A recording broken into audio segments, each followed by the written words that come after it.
Well, tonight, Maddie Franklin is going to share her story with us. And me and Jay were on the planning committee for the Synod Day at the ELC Youth Gathering in Houston last summer.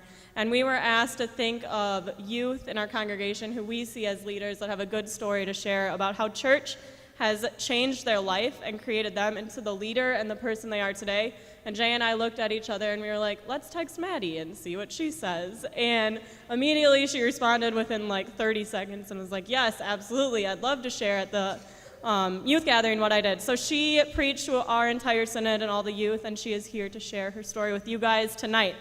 And our gospel lesson is from Matthew chapter 7.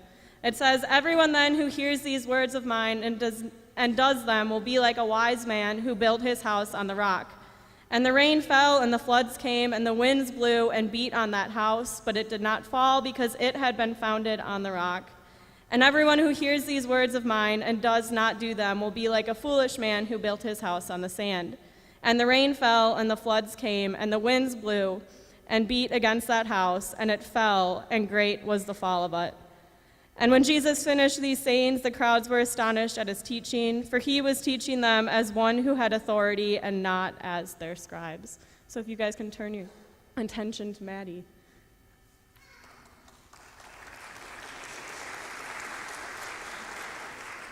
Okay, I have a knock-knock joke. Okay, knock-knock. Noah. I know a guy if you need an ark. Oh, yeah. So you're all probably thinking that was a terrible joke. Now, although it was just a knock-knock joke, I do hope it was one of the more simple things you have heard today. Something that will remind you that God shows up in our lives not just in big ways, but in little ways as well. Whether it be through a smile directed at you by a stranger, or a dog happily wagging its tail, or a knock-knock joke told to you by a 17-year-old girl on a Wednesday night in April, we see these God sightings in different ways. Yet, still, despite these differences, we are still all able to unite here in this one room through that love of God and his Son. Within this big room, though, there are still groups. Now, whether one of those groups is your family, or maybe some close friends, or even if you feel like you're still trying to find another within, our groups that we are here with are one of the many that we belong to. See, for myself, finding those other groups are more difficult. Whether that be a group pertaining to a hobby I like, or a group of friends I keep close to me, I've noticed it's significantly easier to feel like you belong to a group, whatever it may be, if you have the smooth conversational skills to do so, along with the many other attributes of an extrovert. I know many of you know me as someone who loves to talk, and that's very true. I love to talk. However, it's that whole getting to the stage of where I feel comfortable enough to do so, which is the more difficult aspect. If you were like me, the kid who would literally rather chew old gum for 6 hours during an AP test rather than just ask where the trash can is, you probably know that the feeling of belonging somewhere is not one you come by easily. And when it does come, it's typically preceded with the more uneasy feelings beforehand. The feeling of just kind of being uncomfortable, that you don't have a place or you don't belong, or even that you aren't worthy or good enough for whatever reason. If you are anything like me, you know that when you're in that kind of circumstance, it takes a lot of time, a lot of unfamiliar situations, and a whole lot of bravery just to find that place you can belong. As I was writing this, I put a lot of pressure on myself. To begin with, I know that this is the path I want to follow as I get older, so I started playing that wonderful mind game, what if this is not good enough? If I can't do this right, then what's to say I should do it in the future? I really live one of the most fortunate lives out there. I feel as if I have the best family, a good education. I like theater, playing instruments, singing, and I really have every opportunity of those things that a person could want. However, I ask myself so many times, what is inspiring about that? What about my story, my testimony, is going to inspire people or make them feel God? And I was convinced that the answer to that was nothing. I was so convinced that because I didn't have this incredible boundary I had to overcome, or an unfortunate tragedy, or this life of just undeniable pain, that you all would look at me and at the end be like, that's it? Okay. But then I realized that will not happen for two reasons. One, you are good Christian people, so even if you do think that, you're going to be courteous and not tell me. And two, no matter who I am, no matter if I might not fit in everywhere, no matter if I sometimes am able to convince myself that I cannot belong anywhere in this world, I know I still belong in God's family, as do every single one of you. And no matter what your story is, no matter if you have to overcome the hardest challenges, or if you've pulled yourself from the bottom, or even if you're like me, God's family is one that does not have checklists or a level that you have to reach, as every single one of you belong there.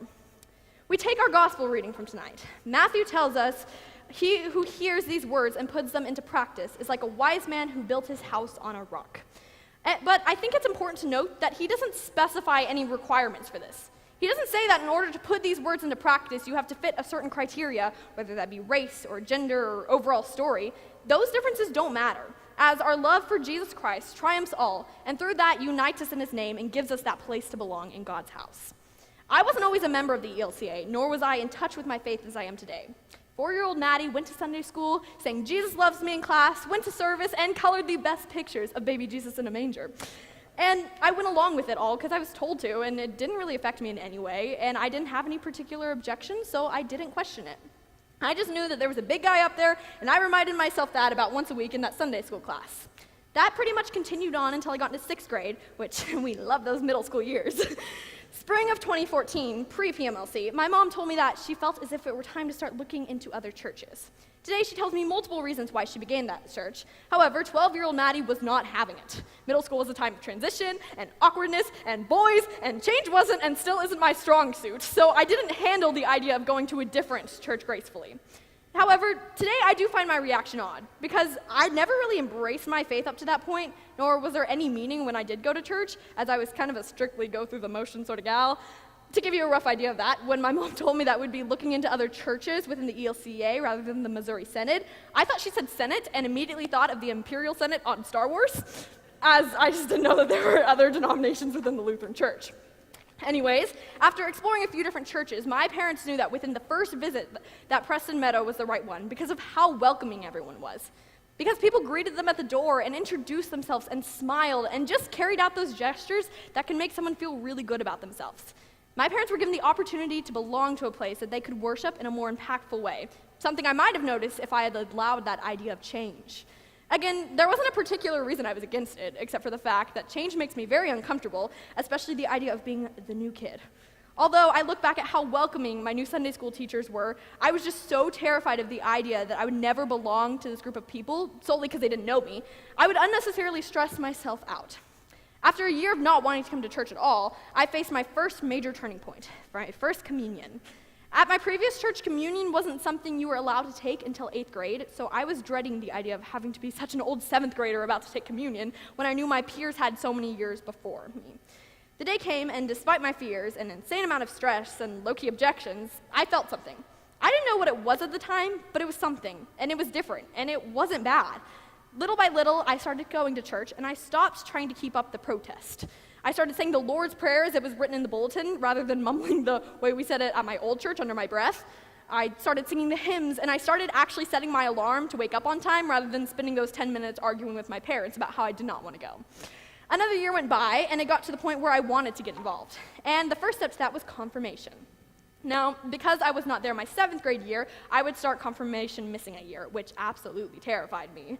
I was so terrified because I was different, that everyone would look down upon me and never accept me into their group. I cannot tell you how much dread I had about going, but with so much courage, I found myself walking into the youth room for the first time, absolutely terrified. And within a year, I made friendships that I still hold close to my heart to this day.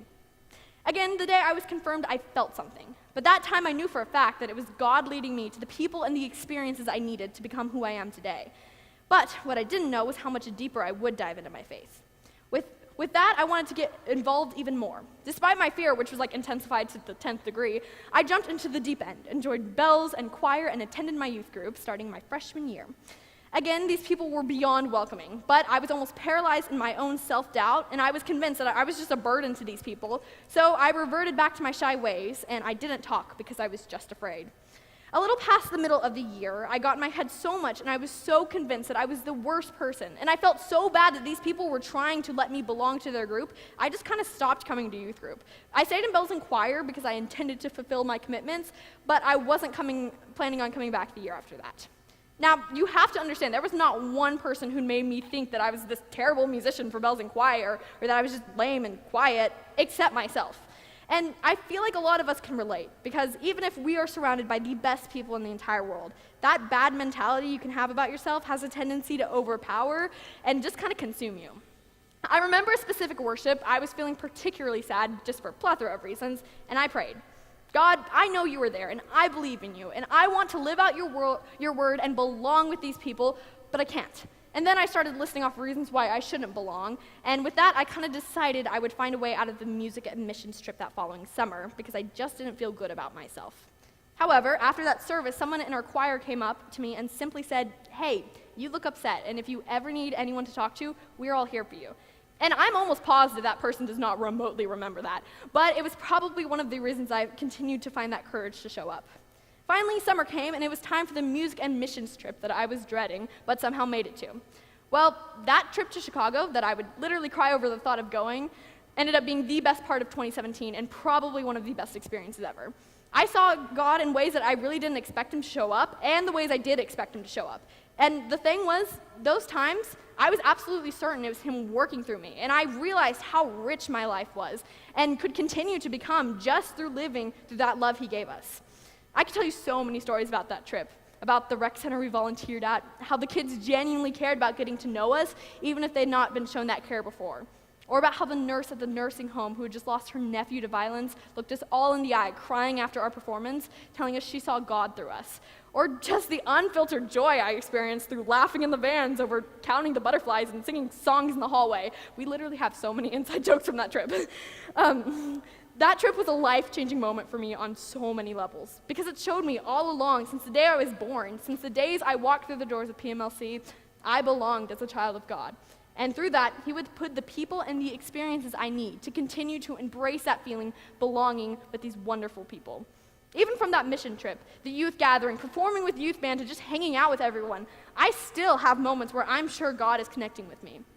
I could go on for a very long time, but there's a lot, so I'm gonna stop there. But if you've had that revelation that I've had, and you know that even when you doubt yourself, you still belong in that heavenly kingdom, that's great.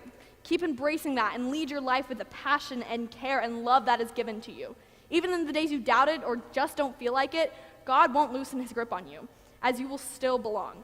If you haven't, that's okay too. I absolutely had no idea that by asking for bravery and courage, God was presenting me with the opportunity to be brave and show courage. And God continued to lead me to some of the greatest, kindest, most fun, and all-around best friends and leaders I have ever met. And that he was allowing me to discover the fact that I belong to him as his child, no matter what may happen. I will close this with one of my favorite verses of all time, one that I was actually introduced to through a song we sang during the Chicago trip. Isaiah 43:2 says, "Do not fear, for I have redeemed you. I have summoned you by name, you are mine. When you pass through the waters, I will be with you. And when you pass through the rivers, they will not sweep over you. When you walk through the fire, you will not be burned. The flames will not set you ablaze." No matter what we fear, no matter what we endure, experience, feel, do, or say, we are so precious in God's eyes. And because of that, we are all grouped in God's holy family. Amen.